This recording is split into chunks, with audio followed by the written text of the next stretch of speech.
আসসালামু আলাইকুম রহমতুল্লাহি বারকাতু।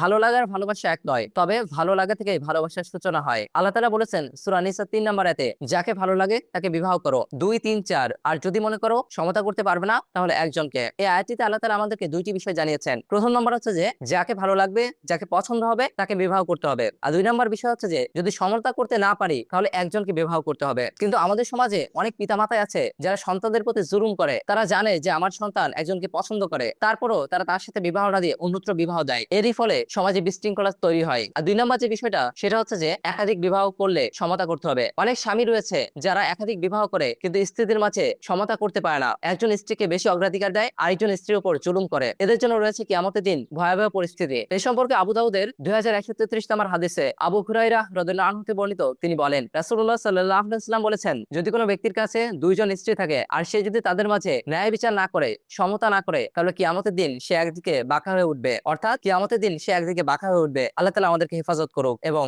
এই আলোচনা থেকে যতটুকু আমরা শিখলাম, আল্লাহ তাআলা যেন আমাদের সবাইকে সে অনুযায়ী আমল করার তৌফিক দান করেন। আমিন।